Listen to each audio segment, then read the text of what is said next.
Coucou à tous, c'est Lolo Coussin Dressing. Je suis super contente de vous retrouver aujourd'hui pour une nouvelle vidéo. Je ne m'étais pas tenue à ce que j'ai dit. J'ai pas réussi à en poster une toutes les semaines, mais aujourd'hui en voilà une. Pour celles et ceux qui ne me connaissent pas, je suis Laura de la chaîne Lolo Coussin Dressing. Vous pouvez retrouver également sur Facebook, Instagram et TikTok. Vous pouvez voir un petit peu mes réalisations au fur et à mesure du temps. Pour la petite histoire, moi j'ai commencé la couture en août 2024 et depuis je me suis jamais arrêtée. J'ai découvert très peu de temps après la coupe d'or avec une vidéo de Grisette que j'avais déjà parlé sur la chaîne, sur une robe en maille Milano vraiment qui était magnifique. Ensuite je me suis un petit peu penchée sur le sujet et j'ai vraiment adoré. Donc tout de suite je vais vous expliquer ce qu'est la coupe d'or. Donc, pour celles et ceux qui ne le savent pas, la coupe d'or, c'est une méthode qui existe depuis 1935, qui consiste à faire vos propres patrons à vos mesures, pour faire du sur-mesure.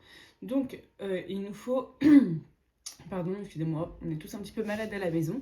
Il nous faut deux mesures. Il nous faut la mesure du tour de taille et... du tour de taille, pas du tout. Du tour de poitrine. Un petit peu zinzin, madame. Le tour de poitrine et le tour de hanche pour tout ce qui est pantalon, robe, voilà. Donc je vais vous expliquer un petit peu plus comment ça se passe, quoi. Donc voilà, je vais vous montrer un petit peu les livrets, comment ça se présente. Donc voilà, vous avez le livret avec dedans plein de styles de patrons différents. Pour hommes, femmes et enfants, il y a beaucoup plus de patrons femmes. Ce qui est dommage d'ailleurs, même s'il existe des suppléments spéciaux hommes ou spécial enfants. Mais je trouve quand même que ça manque de diversité de ce côté-là dans les patrons saisonniers. Il en sort 4 par an. Oui, 4 par an, avec toutes les collections. Donc libre à vous de les acheter ou non. Sur leur site, on voit tous les détails qu'il y a dedans. Donc si le patron ne vous plaise pas, vous n'allez pas avoir de mauvaises surprises, vous ne l'achetez pas. Et donc, j'étais sur ce modèle-là. Donc voilà, donc là, on a par exemple 4 modèles. Un short, un pantalon et 2 hauts différents. Donc on a les numéros des suppléments qui sont ici. Vous voyez les petits Z pour les bas et les shirts pour le haut par exemple. Donc après il faut vraiment prendre le temps de découvrir, de bien tout lire. Mais ça finit par le faire. Franchement, ça va. Vous pouvez aussi acheter sur le site les explications. Parce que... comment dire, là si vous voulez faire un haut, la coupe d'or, vous n'avez pas d'explication. Donc si vous savez le faire parce que vous avez de l'expérience, tant mieux. Et sinon, pour les débutants, ça peut être un petit peu compliqué. Alors certes, il y a des repères qui sont marqués, par exemple le devant, le derrière, tout ça. Mais si on débute, ça peut être un petit peu compliqué. Ceci dit, j'avais pas beaucoup d'expérience en couture quand j'ai commencé. Je m'en suis sortie. Attention, tout n'est pas parfait. Vous allez le voir d'ailleurs dans cette vidéo. Parce que je vais pas au bout des techniques. Je vais pas... voilà. Je pousse pas le vis, quoi. Et du coup, pour le petit patron... hop, je vais retomber dessus. Hop. Donc on a ça. Et ça, c'est notre patron de base. Qu'on va venir photocopier. On va découper, par exemple, pour ce pantalon-là, la première forme, la deuxième, la troisième, la quatrième, la cinquième, la sixième. On les coupe un par un. Attention, pas sur l'original, mais sur la photocopie. Et après, on vient reporter des mesures à plat sur un papier à patron. Alors ça, je ne vais pas vous faire une démonstration. Vous pouvez déjà en trouver beaucoup sur YouTube qui sauront mieux le faire que moi. Je ne suis pas très forte en montage, vous voyez. Voilà. On va au minimum du montage et c'est très bien. Donc vraiment, si la coupe d'or vous intéresse, c'est quelque chose que vous pouvez trouver sur YouTube. Juste avec votre taille, votre tour de poitrine et votre tour de hanche. Donc voilà. Et donc, je pense avoir fait le tour. Je vais vous montrer les créations que j'ai faites depuis que je l'ai. Donc j'en ai compté 1, 2, 3, 4, 5, 6, 7, 8, 9, 10, 11, 12. 12 depuis que j'ai la coupe d'or, donc ça fait même pas un an. Puis à côté, je coupe plein d'autres trucs qui sont pas avec la coupe d'or. En fait, je coupe beaucoup, je crois. Enfin bon, voilà. Je vais vous montrer les petites choses que j'ai faites. Et je vais vous les détailler un petit peu comme je peux. Voilà. Et puis, pour celles que j'ai encore, je vous ferai une petite vidéo à chaque fois pour vous la défiler, quoi. Du coup, pour le premier, j'ai été un petit peu tarée sur les bords.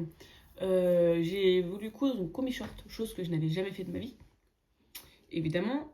Alors, je ne l'ai plus, c'est ma soeur qui l'a récupérée parce que j'ai mal dosé. Je ne savais pas comment coudre le haut avec le bas. Bon, du coup, maintenant je sais le faire.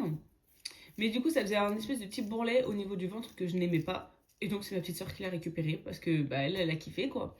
Donc, le modèle c'était le 53. Oups là, je fais des bêtises. Le 53, c'est celui-là. À l'arrière, je sais plus ce que c'était. À l'arrière, c'était des petits boutons sur le haut. Donc voilà, je vais vous mettre quelques photos de ma réalisation. Et le tissu provenait de Westel Fabrics. Ouais, c'est ça. Donc voilà, je vous mets quelques petites images de ce que j'en ai fait. Ensuite, j'ai cousu cette petite robe-là pour ma fille. Alors, c'était le patron numéro 198. Hop, bah nickel, je suis tombée dessus. Donc, c'était cette petite robe-là. Et moi, j'ai juste pas rajouté les... Comment on appelle ça? C'est pas du passe-poil. L'espèce de petit galon, là, je ne l'ai pas rajouté. J'ai laissé tel quel. Donc, je vous mets des petites photos parce que, du coup, c'est dans la chambre de ma fille qui dort. Du coup, c'est dommage. Je vais pas pouvoir vous la montrer. Mais c'est un modèle super facile à faire. Si vous commencez avec la coupe d'or, c'est vraiment hyper facile. En fait, la seule difficulté, ça peut être de poser la parmenture. Après, soit on regarde des tutos. En fait, on regarde des tutos sur YouTube et c'est vraiment une mine d'or, même par rapport à la coupe d'or, même sur Instagram. Vous pouvez trouver vraiment beaucoup d'informations et c'est plutôt chouette. Ensuite, alors ça c'est une petite... c'est un loupé sans être un loupé. Parce que à la base, je voulais coudre une veste pour mon papa. Parce que mon frère, attends, pour la petite histoire, hein, mon frère portait une veste à un anniversaire, mon père a dit je veux la même, elle est trop belle, donc moi je me suis inspirée pour faire la même, qui au final n'était pas la même. Et au final, ça allait pas. Parce que du coup, c'était un patron femme que j'ai voulu transformer en homme, alors que j'avais déjà jamais fait une veste comme ça. Donc, un petit peu compliqué pour allonger. Enfin, on n'a pas la même stature entre les hommes et les femmes. C'est pas une nouvelle. Et du coup, c'était pas foufou. Le truc, c'est qu'à mon père, ça faisait une veste crop top, quoi. Des longues manches et crop top. Mon père ne va pas mettre une veste crop top. Ça peut être un style, hein, vraiment. Mais il va pas kiffer, je pense. Donc là, je vais l'enfiler et je vais vous montrer. Donc du coup, voilà la veste. Vous voyez comment on fait crop top pour moi. Voilà, mes fesses sont là, la veste est là. Et donc j'ai juste raccourci les manches. Donc on voit bien qu'elles sont larges. J'ai juste raccourci les manches et puis je les gardais pour moi. Voilà. Je me dis, il faut aller au travail et tout. Je trouve que ça va plutôt pas trop mal. Ça fait pas... Enfin bref, ça me choque pas. Du coup, je l'ai gardé pour moi avec les poches sur les côtés. Et puis voilà. Donc, c'était pas perdu. Mais c'était l'ébauche pour celle de mon papa. Ensuite, j'ai recousu pour ma fille. En fait, j'avais fait un sweat pour mon conjoint. Et il me restait des petits morceaux. Vraiment des petits morceaux. Et je me suis dit, vas-y, je vais faire une veste pour ma fille. Donc, j'ai pris une veste de la coupe d'or. C'était la numéro 40. Hop, numéro 40. Où est-ce qu'elle est? Tac, numéro 40. Voilà. Celle-ci.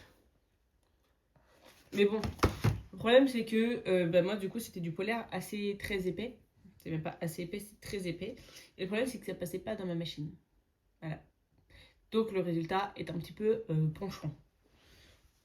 Mais sinon en soi c'est mignon un peu. Il y a des fils dessus. Un peu le bordel. Voilà, avec la petite capuche. Mais le problème c'est que vous voyez, ma machine de coudre, il y a des endroits où ça passait pas. Et puis du coup j'ai eu la flemme de la refaire à la main. Du coup en fait ça fait un petit moment qu'elle est dans mon meuble à retoucher. Avec plein d'autres choses à retoucher. Que je retoucherai peut-être un jour. Ou peut-être pas.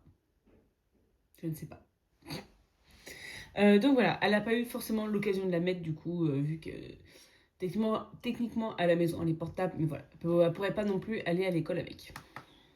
Le prochain patron, j'ai déjà cousu plusieurs fois parce que vraiment j'aime bien, j'adore la coupe. Et je trouve que ça va bien avec tous les tissus. Donc je vais vous montrer la première blouse que j'ai faite avec, voilà, dans un motif léopard qui provient de... Je ne sais plus. Je ne sais plus, c'était peut-être sur Vinted. Ou c'était peut-être Western Fabrics aussi. Ben, je sais plus. Voilà. Peut-être que c'est écrit sur mon Instagram, peut-être pas, je ne sais plus. Peu importe. Il est joli, j'aime beaucoup. Donc, voilà, l'arrière, il est comme ça. Donc ça, c'est pareil, j'ai pas trouvé spécialement qu'il était difficile. Après, le seul truc, c'était pour l'encolure, que je savais pas trop comment le fermer proprement derrière. Mais bon, ça passe. De ce que j'ai fait, je trouve que ça passe. Donc, c'est ce qui compte finalement. Et alors, sur ce haut-là aussi, à savoir que c'était un tissu qui s'effilochait vraiment beaucoup, très beaucoup. Et que, en fait, je me suis battue parce que je me suis rendu compte qu'après, je sais pas si je vous montre ou pas. J'ai mis à l'envers mes bracelets de manche, de poignet. Je sais pas comment vous appelez ça, mais bref, ce qui va là. Je les ai cousus à l'envers et en fait, en essayant de le découdre, j'ai tout défoncé. Franchement, trop deg. Voilà ce que ça donne. Mais là, vu qu'il est presque tout enlevé, je vais bientôt pouvoir le remettre dans le bon sens. Mais en vrai, pour être honnête, je l'ai porté comme ça. Et vous savez quoi? Personne n'a rien vu. En fait, le reste est tellement absorbant que on n'a pas fait attention aux poignées de manche. Et voilà, celui-là, il était bien posé. Mais c'est pareil, en fait, il y a plein de petits fils de la couture à l'intérieur. C'est vraiment relou. Mais bon, je pense que ça vient du tissu, quoi. Donc, j'ai cousu celui-là avec, du coup, le patron numéro 98. Donc, celui-là. Et je vais chercher le deuxième.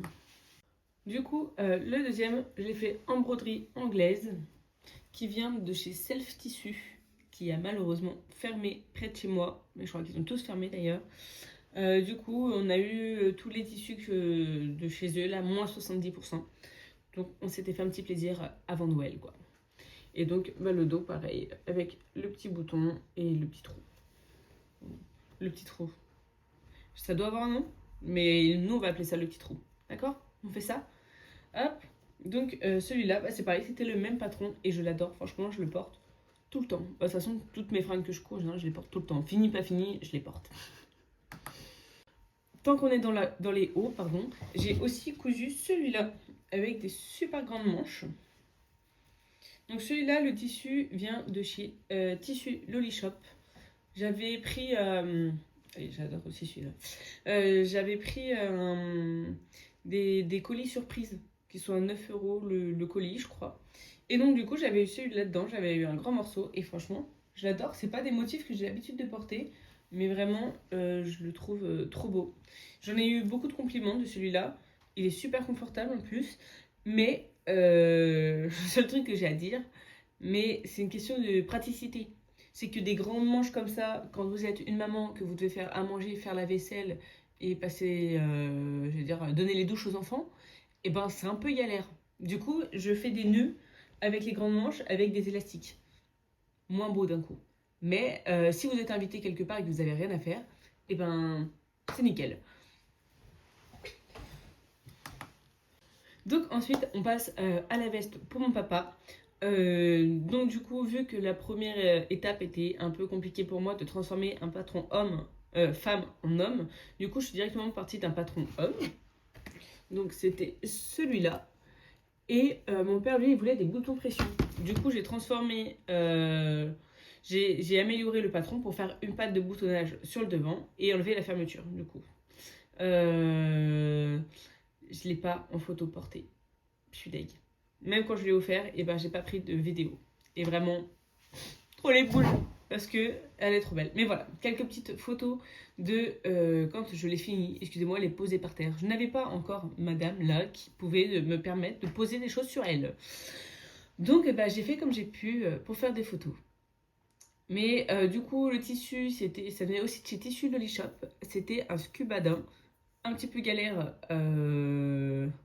à coudre. Enfin, oui et non. C'est un petit peu élastique, mais pas trop. Donc voilà, c'était un petit peu un entre-deux. Je savais pas trop. Il y avait un peu d'épaisseur et tout, en plus ça passait. Mais je trouve que je m'en suis pas trop mal sortie et elle est grandement portable. Depuis quelques temps, on voit des gilets sans manches, des plastrons, des choses comme ça. J'aurais jamais pensé aimer, mais là du coup cet hiver j'ai aimé. Donc j'ai voulu en coudre un. Alors j'ai pris le modèle 90, celui-ci, que j'ai fait dans un tissu que j'avais acheté sur un lot sur Vinted. Que j'avais vraiment pas payé cher. Je crois que j'avais payé 15 € les 6,5 kg. Il me semble que c'était ça. Et en fait, du coup, dedans, il y avait des plus ou moins grands morceaux. Et donc là, j'ai pu faire mon plastron que je voulais vous mettre en photo par-ci par-là parce que j'ai mon collègue qui m'a cassé les pressions. Du coup, j'ai pas envie de vous montrer comme ça. Et donc, il faut que je répare les pressions. Sauf que ça m'a fait un trou. Et du coup, il faut que je répare le trou pour mettre la pression. Voilà. N'ayez pas des collègues comme moi. Vraiment. Là, on va passer dans mes trucs un petit peu préférés que j'ai fait récemment et que du coup j'ai évolué en technique, je trouve. Attention, ce n'est toujours pas parfait, je ne me prétends pas couturière, je suis juste passionnée. Et les petites choses du coup que j'ai pu faire. Donc, j'ai fait une robe qui à la base est une robe de grossesse, mais que du coup j'ai adapté parce que j'ai pas de grossesse et que je n'en aurai plus jamais. Hop. Mais j'aimais bien le modèle. Donc je suis partie sur celui-là, le numéro 276. Et donc le devant est plutôt simple. Les manches, il y a un smoke dessus. Première fois que je pose du smoke et en fait je m'étais inquiétée pour rien parce que vraiment ça va tout seul. Et puis une fermeture éclair dans le dos et vraiment j'ai trouvé magnifique cette robe-là. Je vous mets quelques photos et je vous mets l'une des vidéos que j'ai prises avec. Et vraiment celle-là, elle a fait son... comment dire, elle n'est pas passée inaperçue et j'ai eu pas mal de compliments aussi. Et puis je l'adore. On arrive à la fin, il ne reste plus que 2 projets que j'ai fait. Oui, c'est moi, c'est que 2 que j'ai fait. Attendez, parce que là, dans les mois à venir, il va y en avoir beaucoup. Et puis, donc là, on va parler du pantalon beige que j'ai cousu avant Noël, si je dis pas de bêtises. Première fois que je couds un pantalon avec la coupe d'or. Tout s'est bien passé. Au niveau de la taille, il me va très très bien. Par contre, c'est au niveau du montage de la braguette que j'ai un petit peu de mal. J'ai fait 2 pantalons avant, les jeans Nashi de... je sais plus. Crafting Mercery, Crafting, je crois que c'est ça.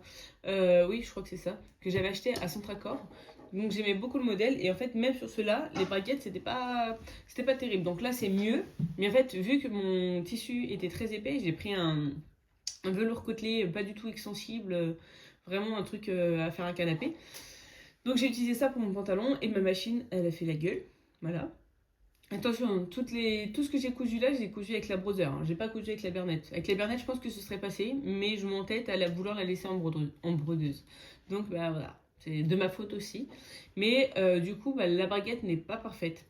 Donc je sais pas, faudrait peut-être que je prenne un petit cours ou que je re-regarde des formations pour faire la baguette parfaitement, quoi. Et donc là, vous vous dites peut-être, mais pourquoi il y a ça derrière? C'est pour ça que je vous le fais juste en tout dernier, parce que je suis méchante, d'accord? Alors, c'est une expérimentation qui n'est pas du tout concluante pour l'instant, parce que celle-là, je l'ai commencée l'été dernier. Ça m'a saoulée, je l'ai laissée dans le placard. Et puis, bah, je me dis qu'il faudrait un jour que je la ressorte, parce qu'on tient une base. On tient une base. Donc, le modèle, c'est celle-là, qui est juste incroyable. J'adore.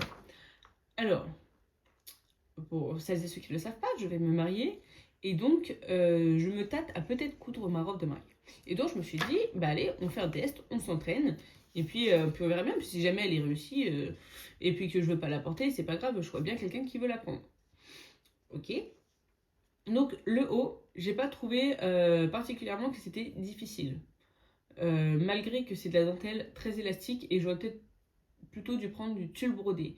Et pour une prochaine, c'est ce que je prendrai. Parce que vous voyez, là en fait, normalement, on voit le galon. Et chose que du coup, là, je n'ai pas fait. J'ai juste mis une parmenture pour le côté propre. Donc le haut, j'aime beaucoup.